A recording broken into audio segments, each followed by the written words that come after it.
Hola y bienvenidos a Sabueso Financiero. El día de hoy vamos a hablar sobre ETFs de agricultura. La agricultura es algo que está en nuestro día a día, ya que tenemos que alimentarnos, pero es un mercado o un activo un poco olvidado, sobre todo en la inversión. Vamos a ver dos ETFs que parecen unas buenas opciones para invertir en agricultura. Muy bien, del mercado agrícola en realidad hay poco de qué hablar, ya que es algo que vivimos en el día a día. Estamos siempre en contacto con él. Básicamente después del agua, que ya tenemos un video que te dejaré en las tarjetas sobre ETFs de agua, es lo que nos mantiene vivos, a todas las personas en el planeta. Podemos afirmar que es el mercado más importante para el ser humano, pero al mismo tiempo es uno de los menos conocidos por los inversores. Por eso le vamos a dedicar un poco este video. Bueno, ¿cómo podemos invertir en agricultura? Hay varias opciones. 1. Dedicarnos tal cual a la agricultura como productores. 2. Podemos comprar los productos agrícolas físicamente. 3. En el mercado de futuros y opciones, por medio de ETFs o por medio de acciones de empresas de agronegocios. En el video de hoy vamos a ver ETFs de futuros y un ETF de acciones de empresas de agronegocios. Así que sin más, vamos al análisis para ver estas oportunidades de inversión. Muy bien, ya estamos en el primer ETF que vamos a revisar el día de hoy, es el DBA de Invesco, el Invesco DB Agriculture Fund. Es un fondo enfocado precisamente en futuros de productos agrícolas. Vamos a ver un poquito. El costo de este ETF al momento de grabar el video tiene un costo de $19.07, $20 más o menos 400 pesos mexicanos. Este ETF también tiene unos costos de administración que vamos a ver a continuación de 0.94% de los ETFs más caros que hemos revisado en el canal. ¿A qué se debe esto? Sobre todo a la parte de los futuros, ya que está enfocado en esta parte. Pero por eso el costo tan grande de administración. Cotiza en la Bolsa de Nueva York y está fundado desde el 2007, o sea, ya tiene algo más de casi 15 años, 14 años aproximadamente. ¿Qué más podemos ver? Vamos a ver cómo le ha ido a este ETF y cómo está conformado su portafolio. Muy bien. En cuanto a los rendimientos, es un ETF que desde que se creó está en pérdidas, con un menos 1.57%. A 10 años, pérdidas de menos 4.76%. A 5 años, pérdidas de menos 1.71%, aunque a 3 años un rendimiento del 2.54%, pero en el último año un rendimiento del 32.84%. Recordemos que la agricultura, al igual que las commodities, bueno, que las demás commodities, ya que esta entra dentro de ellas, pues son un sector muy cíclico.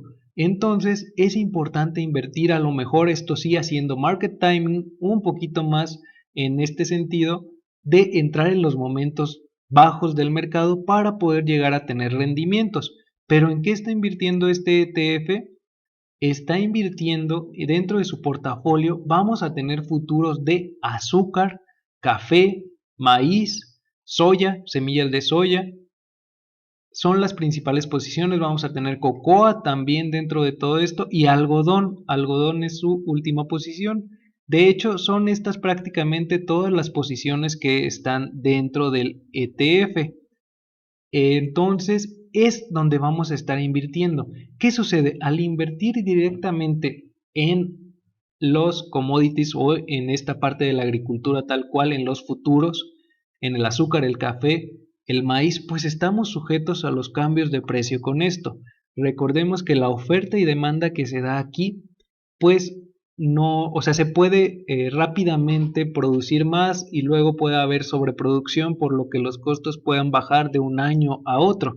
Entonces, algo muy importante a tomar en cuenta. Este ETF, pues, tal vez no sea tan interesante para exponernos a la agricultura, pero el siguiente que vamos a ver es un ETF que está enfocado en agronegocios. Vamos allá. es de VANIC, el VANIC Agrobusiness ETF. Un ETF, como lo dice su nombre, enfocado en agronegocios. Esto ya es algo totalmente diferente. No estamos invirtiendo en la commodity tal cual, en la materia prima, no estamos invirtiendo en los granos de maíz, en el azúcar, en el algodón, sino que estamos invirtiendo en empresas que tienen que ver con el sector, específicamente en 52 empresas del sector. También este ETF se creó en el 2007, por lo que los rendimientos prácticamente tenemos que verlos en el mismo periodo de tiempo. Tiene un gasto de administración mucho más económico de 0.55% y es de estructura de replicación física, o sea, compra las acciones del fondo, no como en los futuros que estábamos viendo en el ETF anterior. Muy bien, tiene 4 estrellas Morningstar, a 3 años también 4 y a 5 años 5 estrellas Morningstar. Quiere decir que, bueno, pues se mantiene bien a lo largo del tiempo. Entonces, 0.55% de administración. Vamos a ver qué es lo que encontramos en este ETF en cuanto a su rendimiento, a los rendimientos que ha tenido. Muy bien, antes de ver los rendimientos vemos que tiene un costo aproximado de $95, $94 con 20 centavos, y este día tuvo un rendimiento positivo del 0.17%, mientras que el ETF pasado tenía un rendimiento negativo en el día, o sea que en sí no están nada correlacionados. Vamos a ver cómo son estos rendimientos. Bueno, durante toda la vida del ETF, esos 14 años, ha tenido un rendimiento promedio del 7.56%, algo ya más interesante que los rendimientos negativos que estábamos viendo, aunque tampoco nada sorprendente, ya que por ejemplo el S&P 500, pues más o menos en este periodo ha dado un rendimiento de más o menos 12%. Te dejaré un video, una lista de reproducción arriba en las tarjetas con todo lo que los ETFs que puedes invertir en el S&P 500. A 10 años 7.35%, pero veamos, en los últimos 5 años un rendimiento del 15.10%, cercano al S&P 500, pero tampoco lo supera. A 3 años un rendimiento del 14.36%, pues ya son rendimientos más atractivos que el ETF anterior. Como tal, pues no era un comparativo, sino ver las opciones que tenemos para invertir ahí.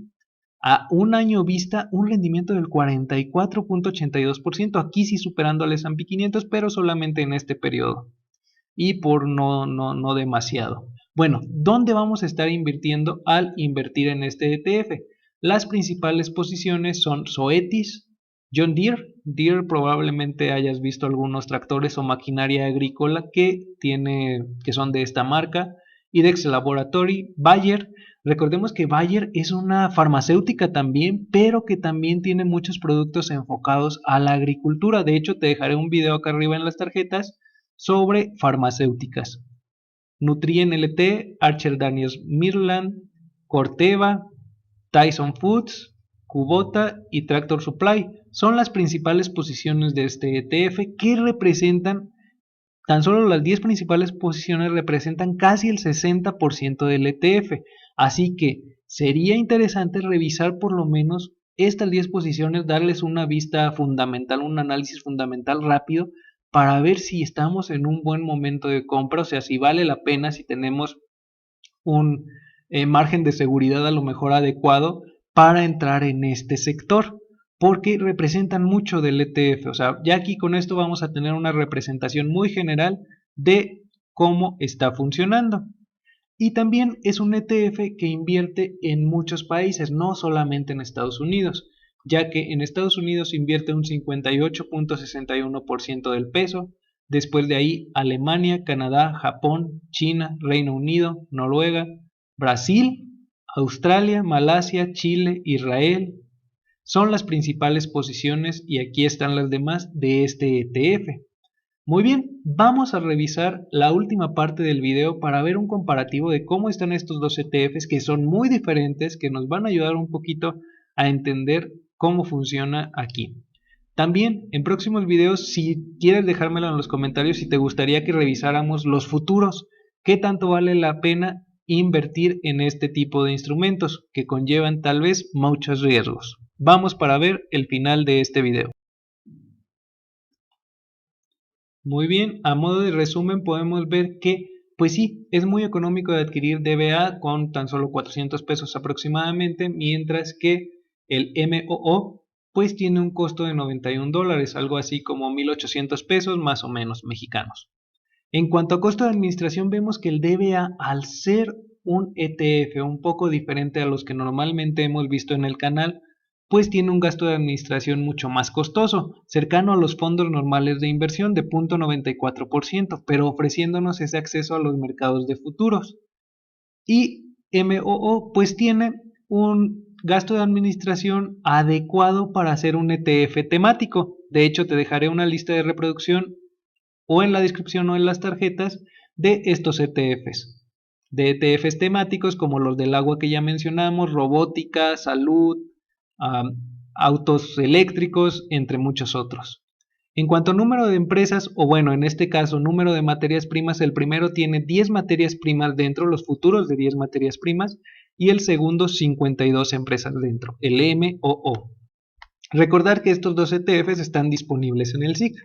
En cuanto a rendimientos a 10 años, pues DBA se mantiene con un rendimiento negativo y MOO un rendimiento del 7.35 promedio. En cuanto al rendimiento year to date en lo que va del año, pues los rendimientos han estado muy parejos, 16.09 para DBA y MOO 17.93.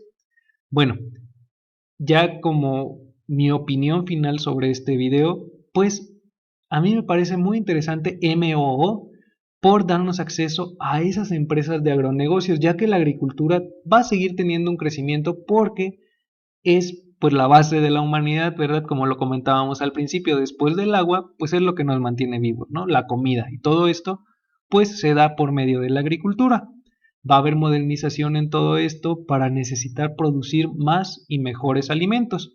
En cuanto a DBA, al ser de futuros, pues bueno, no vale la pena tanto como tal por los riesgos asociados al precio de el commodity o de la materia prima en particular de la agricultura, de los granos que veíamos que están dentro de todo esto. Esto puede ser muy funcional para agricultores, ¿verdad? Pues tener, pero los futuros directamente, no necesitamos un ETF para esto.